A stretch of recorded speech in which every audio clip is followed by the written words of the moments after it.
आज तो लाइट बहुत ही ज़्यादा नाटक कर रहा है भाई, बार बार कट जा रहा है। Okay, let's again see it. तो बेटा जब मैं बोल रहा हूँ कि एक कन्वेक्स लेंस है और उस पर मैंने क्या किया, वाइट लाइट इंसिडेंट कराया, और हमने क्या पढ़ा है कि फोकल लेंथ जो है वो होता है mu minus one into one upon R one minus one upon R two. दूसरी चीज क्या है बेटा कि व्हाइट लाइट में कोई सिंगल कलर नहीं है, बल्कि क्या है, 7 कलर है, और 7 कलर के जो वेवलेंथ है वो क्या है, सबके अलग अलग हैं। आपने देखा है क्या, V I B G Y O R, है ना, violet, indigo, blue, green, yellow, orange और रेड। और ये क्या है बेटा, वेवलेंथ का इंक्रीजिंग ऑर्डर है। तो सबसे कम किसका है बेटा, वॉयलेट का है, और सबसे ज्यादा किसका है, रेड का है, और बाकी 5 के उसके बीच के हैं। आ गई मेरी बात समझ में। तो व्हाइट लाइट में म्यू सिंगल नहीं है बल्कि 7 म्यू है। क्यों? क्योंकि आपको पता है बेटा, कुछ चीज इक्वेशन याद है आपको, तो म्यू इक्वल टू क्या होता था, A plus B by lambda square. तो रिफ्रैक्टिव इंडेक्स जो है वो लेमडा पर डिपेंड करता है, और चूंकि लेमडा तीन सबका अलग अलग है, तो बेटे म्यू लेमडा अलग अलग है तो म्यू अलग होगा, और म्यू अलग होगा तो फोकस अलग अलग होगा। क्लियर है मेरी बात? तो आप अच्छे से समझ पा रहे हो कि व्हाइट लाइट में चूंकि 7 कलर्स है, 7 कलर्स हैं, तो सबके म्यू क्या होंगे, अलग अलग होंगे, और सबके म्यू अलग अलग होंगे तो सबके फोकस भी अलग अलग होंगे। आ गई मेरी बात समझ में? तो यहाँ पर सभी जो कलर हैं व्हाइट कलर के इधर जो निकलेंगे, सबका फोकल लेंथ क्या होगा, अलग अलग होगा। और हमको पता है कि ये जो पैरेलल रेज है वो कहाँ पर कन्वर्ज होते हैं, फोकस पर कन्वर्ज होते हैं, और यहाँ पर फोकस एक नहीं बल्कि क्या होंगे, 7 फोकस होंगे, है ना बेटे।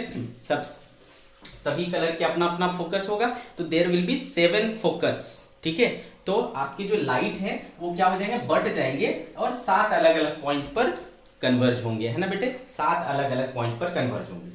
तो अगर मैं यहाँ आपसे पूछूं कि एफ और म्यू में, एफ और ये लेमडा में क्या रिलेशन है, तो यहाँ से देखो बेटा, म्यू क्या है, म्यू कह सकता हूं मैं लेमडा स्क्वायर के प्रोपोर्शनल है ना, और यहाँ से भी म्यू क्या दिख रहा है, 1/f is directly proportional to mu, और mu is directly proportional to lambda square. That means कि f जो है वो directly proportional to lambda square है, मतलब f और लेमडा में डायरेक्टली प्रोपोर्शनल रिलेशन है ना, f और लेमडा में डायरेक्टली प्रोपोर्शनल रिलेशन है। क्लियर है मेरी बात? तो देखो, तो जिसका लेमडा कम है उसका फोकस कम होगा, और जिसका लेमडा ज्यादा है उसका फोकस ज्यादा होगा। ठीक है, तीन बातें हमें बहुत क्लियरली सीन है। तो बेटा चूंकि फोकल लेंथ वेवलेंथ पर डिपेंड करता है, देयरफॉर, है ना, वॉयलेट कलर का फोकल लेंथ अलग होगा, रेड कलर का फोकल लेंथ अलग होगा, और बाकी कलर्स के भी अलग अलग होंगे। ठीक है, तो इस तरीके से आप बताओ लेमडा सबसे कम किसका है,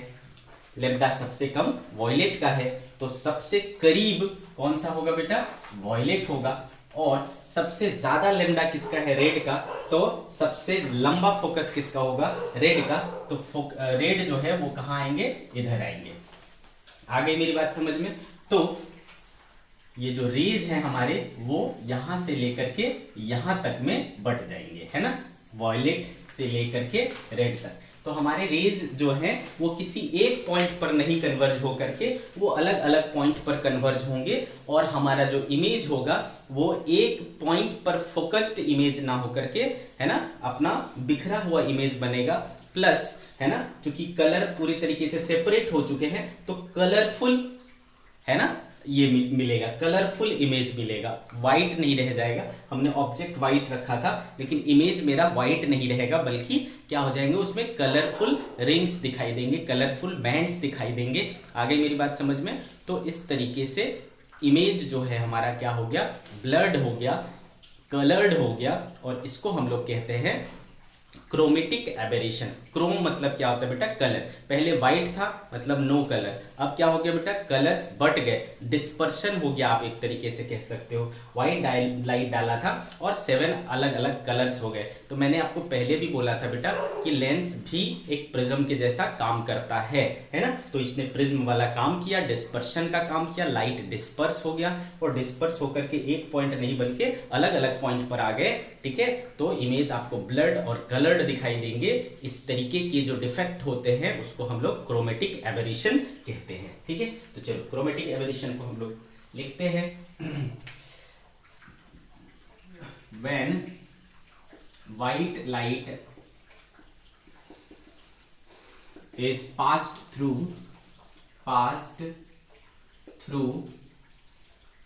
a lens, ठीक, when white light is passed through a lens, then colored and blur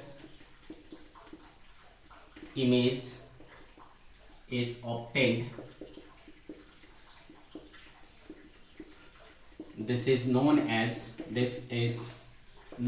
as chromatic aberration.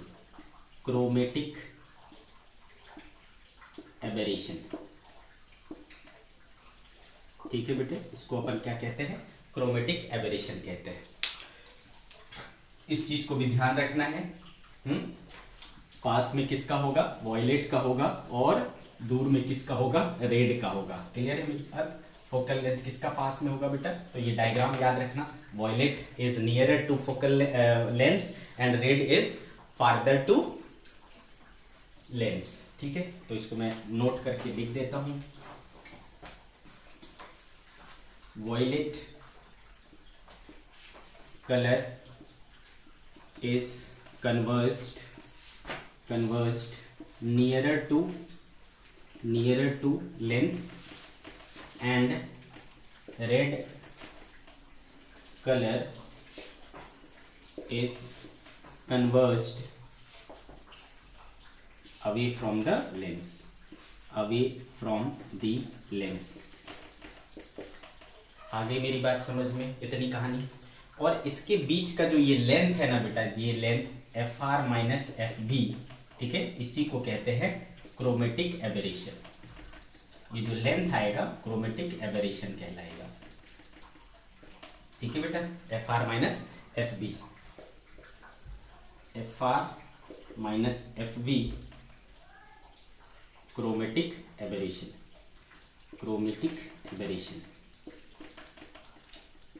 ठीक है, इसको मैं डी एफ भी बोल सकता हूँ ना, डी एफ यानी चेंज इन फोकल लेंथ, है ना, चेंज इन फोकल लेंथ।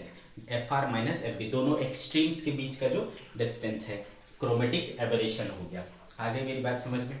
अब अगर मैं इस क्रोमेटिक एबेरेशन को फाइंड आउट करना चाहूँ, ठीक है, निकालना चाहूँ, तो कैसे निकाल सकता हूँ? वो भी हम कैलकुलेट कर सकते हैं। चलो कैलकुलेट करने की कोशिश करते हैं।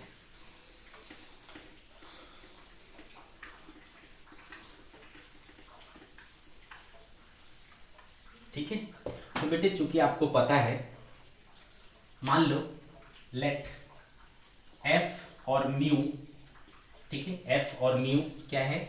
मीन वैल्यूज हैं। किसका? मीन वैल्यूज है किसका? फोकल लेंथ का और रिफ्रैक्टिव इंडेक्स का। याद है आपको? याद है हमने जब डिस्पर्सिव पावर पढ़ा था तो क्या लेते थे बेटा? म्यू वी, म्यू आर, है ना, और एक लिया करते थे येलो कलर के लिए, जो कि मीन कलर के लिए, मीन कलर होता था उसके लिए। तो एफ और म्यू क्या है? मीन वैल्यूज हैं फोकल लेंथ और रिफ्रैक्टिव इंडेक्स के। आगे मेरी बात समझ में? और एफ आर और म्यू आर ये क्या है बेटा? रेड कलर के लिए, रेड। और एफ वी और म्यू वी ये किसके लिए है? वॉयलेट के लिए है। आ गई मेरी बात समझ में? अब बेटे अगर मैं बोलूं कि चूंकि हमने पढ़ा है बेटा 1/f equals to mu minus 1 into 1/r1 minus 1/r2, ये मीन है, तो देयरफॉर यहाँ से मैं लिख सकता हूँ 1/r1 minus 1/r2 equals to 1/म्यू माइनस 1 इंटू एफ। ठीक है, अच्छा ओके, इसको कह लेता हूं मैं इक्वेशन नंबर 1। अब देखो फॉर वॉयलेट, ठीक है, वॉयलेट के लिए क्या हो जाएगा बेटा? 1/f(v) इक्वल्स टू, अब म्यू किसका यूज करना पड़ेगा बेटा? वॉयलेट का, माइनस 1/r1 माइनस 1/r2।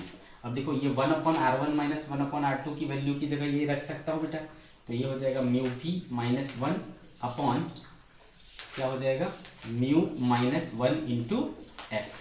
ठीक है, तो 1/f(v) इक्वल्स टू हो गया mu v minus 1 upon mu minus 1 into F. This is equation number 2।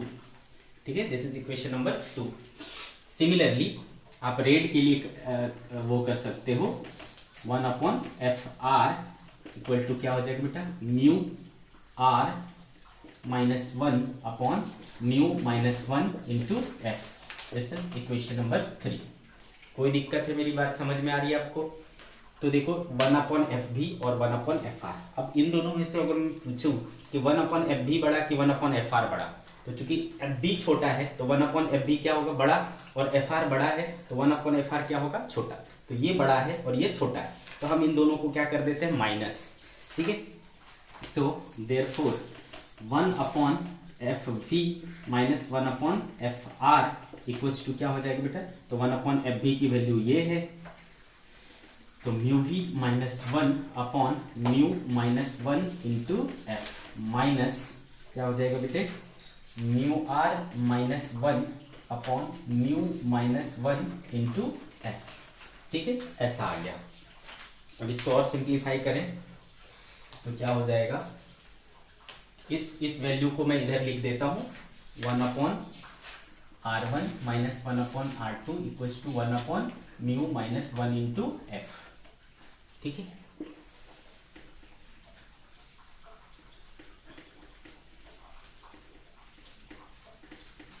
Now see, तो हमारे पास आ रहा है बेटा 1 upon F V minus 1 upon F R equals to, ये mu minus 1 into F common हो गया बच्चे, mu V minus 1 minus mu R minus minus plus 1, तो ये और ये कैंसिल हो गया बेटे।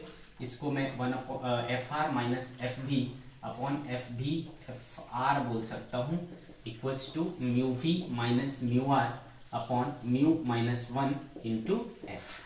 ठीक है, ऐसा हो जा रहा है। अब देखो ये जो F R into F B है, ठीक है, F R into F B, इनके बीच में रिलेशन होता है, ये याद रख लेना, we know that F B into F R equal to होता है एफ स्क्वायर, यानी violet into red equals to बराबर होता है मीन फोकल लेंथ के स्क्वायर के। ठीक है, मीन फोकल लेंथ के स्क्वायर के। तो इसके बदले अपन क्या कर सकते हैं, इसको पुट कर सकते हैं, तो F R minus F B upon F square equals to mu V minus mu R upon mu minus 1 into F. आगे मेरी बात समझते, ये सिंगल एफ और ये सिंगल एफ कट जाएगा बेटा, F R minus F V upon F is equals to mu V minus mu R upon mu minus 1। याद करो बेटा, ये चीज, ये टर्म कहीं आपने देखा है, तो यस ऑब्वियसली आपने ये टर्म देखा है। दिस इज कॉल्ड क्या बोलते हैं बेटा, डिस्पर्सिव पावर। ठीक है, याद करो, प्रिज्म के केस कंडीशन में पढ़ा था हमने डिस्पर्सिव पावर, और फिर हमने एक नोट भी लिखा था कि डिस्पर्सिव पावर किसी प्रिज्म की प्रॉपर्टी नहीं है, बस वो मटेरियल की प्रॉपर्टी है जिससे प्रिज्म बना है। तो उस मटेरियल से अभी हमने प्रिज्म के जगह पर क्या बनाया है, लेंस बनाया है। लेंस भी एक प्रकार का प्रिज्म ही तो है। ठीक है, तो इस चीज को हमने क्या बोला, इसका डिस्पर्सिव पावर बोला। तो बेटे F R minus F B upon F is equal to omega हो गया। Therefore F R minus F V equal to omega into F. ऐसा हो गया बेटा, F R minus F V equal to omega minus omega into F. तो यहाँ से देख पा रहे हो बेटा, F R minus F V को ही हमने क्या बोला है, क्रोमेटिक एबरेशन बोला है। तो यहाँ देखो F R minus F B आ गया, यानी मुझे क्रोमेटिक एबरेशन मिल गया। So we got chromatic aberration की वैल्यू जो कि किसके बराबर है, ओमेगा इंटू एफ के बराबर है। तो देयरफॉर क्रोमेटिक एबरेशन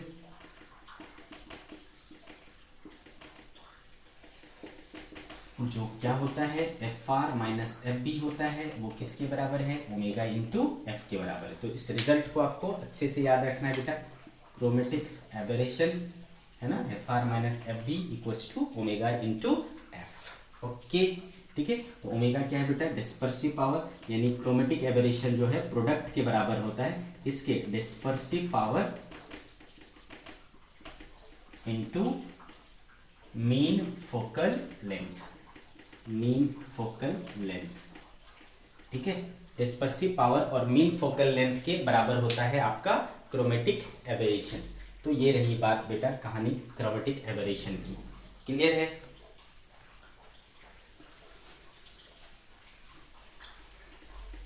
तो अगर आपसे कोई पूछे कि क्रोमेटिक एबेरेशन का क्या कारण है, तो आप बोलोगे कि white colour is the combination of 7 colours, each colour have different refractive each color have different wavelength, therefore different refractive index and therefore different focal length, therefore they are focused at different positions, है ना, different positions, due to which image formed is colored and blurred. Okay, आगे मेरी बात समझ में? तो ये रही कहानी बेटा आपको क्रोमेटिक एबेरेशन की। ठीक है, अब देखो क्रोमेटिक एबेरेशन को अगर हमें दूर करना है, क्रोमेटिक एबेरेशन को अगर ख़त्म करना है तो हम कैसे करेंगे, यानी method to avoid chromatic aberration. ठीक है, और ये चीज़ ध्यान रखना, एक नोट और लिखा देता हूँ। Chromatic aberration occurs only in lens। अब आपसे पूछेगा बेटा क्यों, लेंस में ही क्यों होता है, मिरर में क्यों नहीं होता है? क्योंकि मिरर का जो फोकल लेंथ होता है वो कलर वलर पर डिपेंड नहीं करता है, उसका फोकल लेंथ सिर्फ रेडियस ऑफ कर्वेचर पर डिपेंड करता है। F=R/2 होता है, वहाँ पर कोई म्यू वगैरह का कंसेप्ट नहीं है मिरर के केस में, इसलिए वहाँ क्रोमेटिक एबेरेशन नहीं होता है। लेंस के केस में फोकल लेंथ चूंकि म्यू पर डिपेंड करता है और म्यू अलग अलग वेवलेंथ के लिए अलग होता है, इसलिए यहाँ पर ये चीज़ आया, अदरवाइज नहीं होता। ठीक है, तो क्रोमेटिक एबेरेशन सिर्फ लेंस में होता है, मिरर में नहीं होता है, ये अच्छे से ध्यान में रहना चाहिए आपके। ठीक है, तो ये कहानी हो गई आपकी, क्रोमेटिक एबेरेशन सिर्फ लेंस में होता है, मिरर में नहीं होता है। ठीक है, आगे बढ़ते बेटा।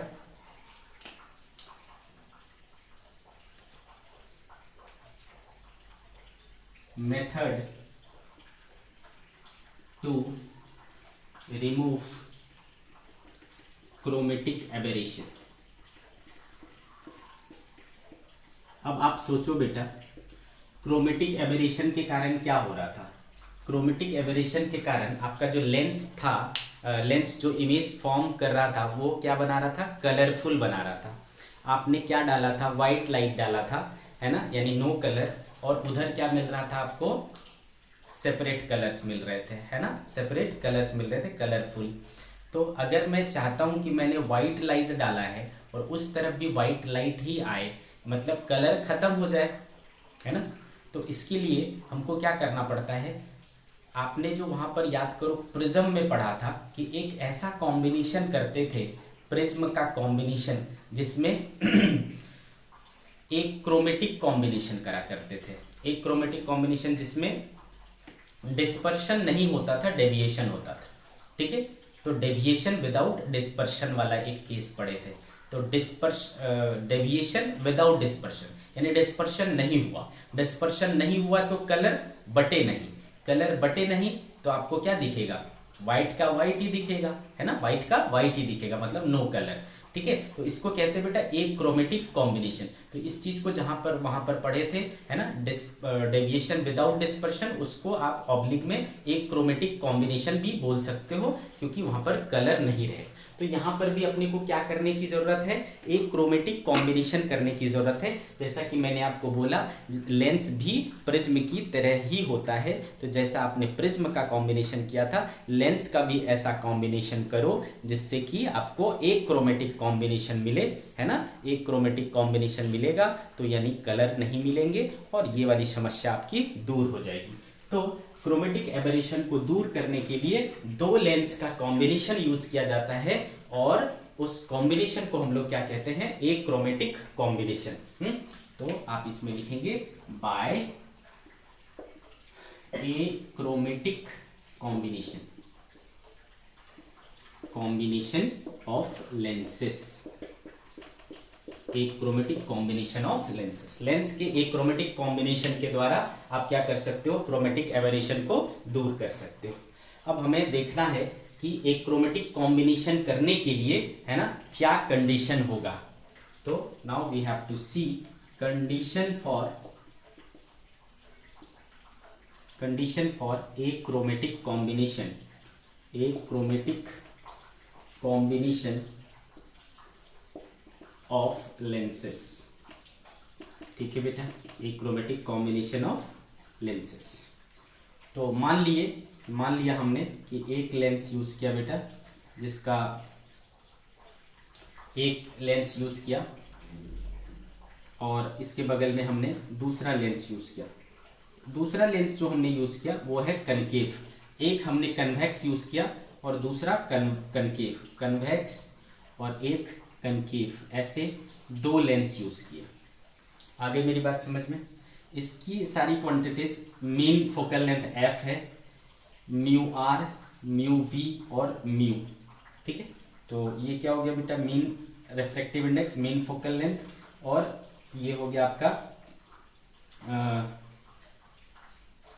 रेड का रिफ्रैक्टिव इंडेक्स, वॉयलेट का रिफ्रैक्टिव इंडेक्स, और रेड का फोकल लेंथ और वॉयलेट का फोकल लेंथ, ये इसके लिए। सिमिलरली कनकेव के लिए हमने क्या ले लिया, F dash, F R dash, F V dash, mu V dash, mu R dash and mu dash. ये सारी चीजें हमने किसके लिए माना, कनकेव के लिए, है ना। तो एफ डैश क्या हो गया बेटा, मीन फोकल लेंथ, आर समझ गए, वी समझ गए, ठीक है, और म्यू डैश उसका मीन रिफ्रैक्टिव इंडेक्स है। तो ये सारी चीजें हमने मान लिया।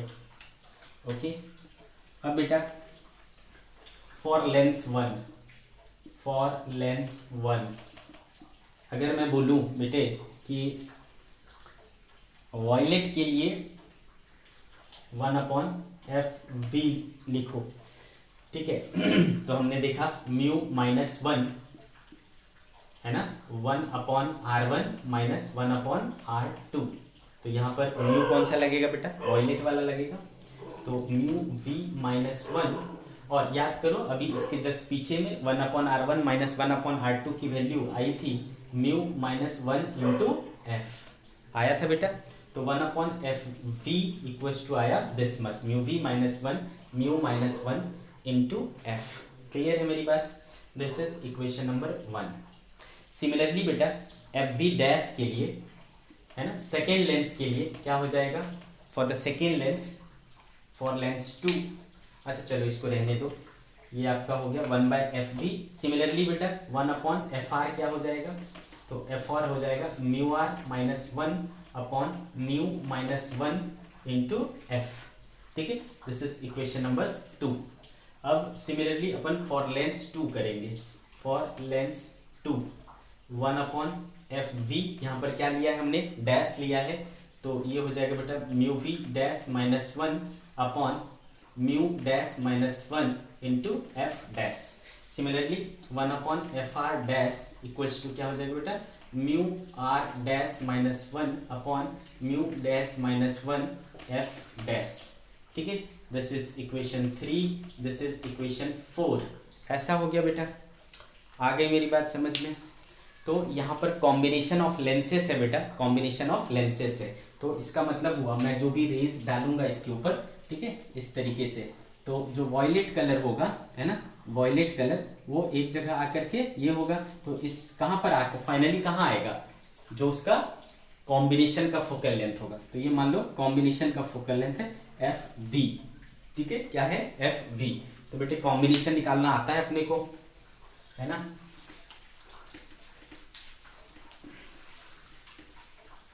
तो बताओ दोनों के वॉयलेट का कॉम्बिनेशन अगर निकालना होगा तो 1/f_v इक्वल्स टू क्या होगा, 1/f_v + 1/f_v dash.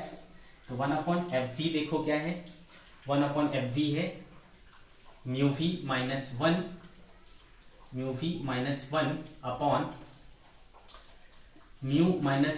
× f plus 1/f_v dash क्या है बेटा, म्यू v डैश -1/म्यू डैश -1 f डैश। ठीक है, आ गई मेरी बात समझ में आपको, ये देखो, है ना। तो ऐसा हमने रख लिया, ये आपको क्या दे दिया बेटा, 1/f_v दे दिया। ठीक है, इसको मैंने बोल दिया बेटा इक्वेशन नंबर 5। सिमिलरली आप रेड के लिए करोगे तो बेटा 1/f(r), ठीक है, 1/f(r) क्या हो जाएगा, μr-1/μ-1 into F plus μr-1/μ-1 sorry F dash, ठीक है, ऐसा हो जाएगा। तो ये हो गया 1/fb 1/fr, ठीक है, दिस इज इक्वेशन नंबर 6। अब हमको समझ में आ रहा है बेटा मुझे चाहिए क्या, मैं ये कॉम्बिनेशन क्यों कर रहा हूँ, मैं ये कॉम्बिनेशन इसलिए कर रहा हूँ ताकि ये जो एबरेशन था उसको दूर करना है, मतलब जो ये रेड अलग वॉयलेट अलग अलग अलग कलर अलग अलग हो रहे थे उस चीज़ को दूर करना है। तो कैसे दूर होगा, जब सबके सब एक ही पॉइंट पर आ जाएं, यानी मुझे एक शार्प फोकस चाहिए, यहीं पर वॉयलेट भी चाहिए और यहीं पर मुझे रेड भी चाहिए। तो इसका मतलब V और R एक ही पॉइंट पर आए, मतलब FB और FR क्या हो गया, बराबर। तो in case of A chromatic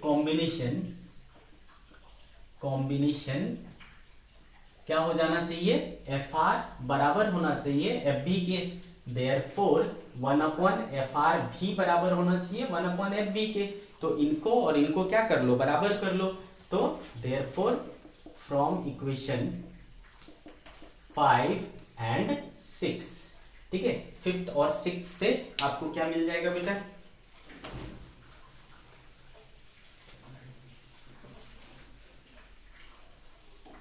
देखो क्या मिल जाता है आपको, फ्रॉम 5th and 6th दोनों को बराबर किया तो μv-1/μ-1 into F plus μv-1/μ-1 F dash is equals to μr-1/μ-1 into F plus μr-1/μ-1 into F dash.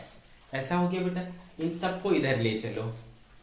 तो इनमें और इनमें देखो ये कॉमन है, तो क्या करूँगा, μv-1 minus μr-1/μ-1 into F plus इनमें और इनमें देखो ये वाला टर्म कॉमन है, तो μv-1 minus μr-1/μ-1 into F dash equals to 0, है ना, ऐसा हो गया इस तरफ।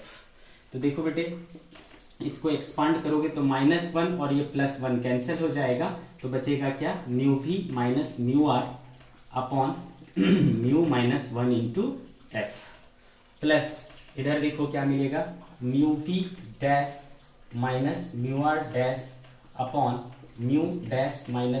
Into F dash equals to 0। तो बेटे देखो μv माइनस μr/μ-1 क्या होगा, ओमेगा हो जाएगा, है ना। तो ये ओमेगा किसका हुआ, फर्स्ट लेंस का, तो ओमेगा अपॉन एफ प्लस ये देखो दूसरे वाले का ओमेगा हो जाएगा, यानी omega dash upon F dash equals to 0। So this is the condition for achromatic combination, ठीक है, ये कंडीशन है, condition for achromatic combination. आ गई मेरी बात समझ में, condition for achromatic combination, omega by F plus omega dash by F dash equal to 0। Clear है। तो क्या देख रहे हो बेटा, अगर मैं इसको और थोड़ा सा आगे बढ़ाऊं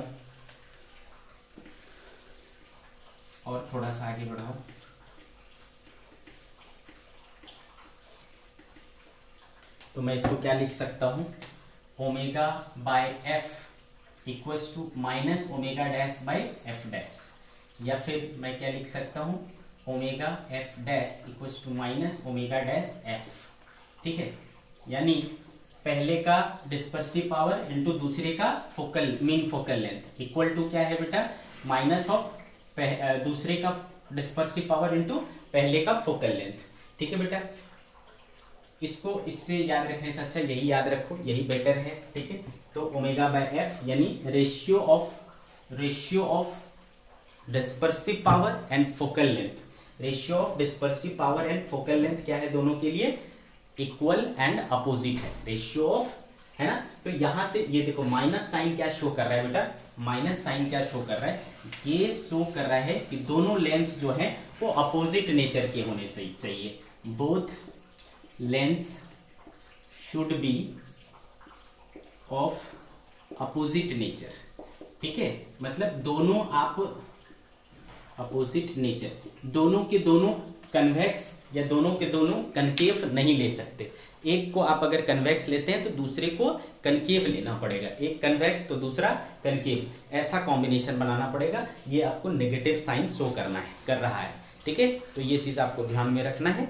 कंडीशन क्या है बेटा, ratio of dispersive power and focal length for one lens is equal to ratio of dispersive power and focal length of second lens, but nature दोनों का क्या होना चाहिए, अपोजिट होना चाहिए। One should be convex then other should be concave, ठीक है। This is the combination, this is the achromatic combination of lenses. इस तरीके से अगर आपने लेंस को लगाया है तो आपको जो फाइनल इमेज मिलेगा वो फोकस्ड मिलेगा और सिंगल कलर यानी वाइट कलर का मिलेगा, अदरवाइज आपको ब्लर्ड मिलेगा और कलर्ड मिलेगा, ठीक है। तो इस तरीके से आपका क्रोमेटिक जो ये है एरर है, क्रोमेटिक एबरेशन है, वो आपका दूर हो जाएगा, ठीक है बेटे। इसके ऊपर कुछ सिंपल प्रॉब्लम्स मिलेंगे, आप उसको सॉल्व कर सकते हो, आसानी से सॉल्व हो जाएंगे, ठीक है बच्चों। आज काफ़ी डिस्टर्बेंस हुआ ड्यू टू इलेक्ट्रिसिटी, ओके। चलो आगे हम लोग फिर अगले लेक्चर में आगे की चीज़ें बात करेंगे, ठीक है। Bye bye.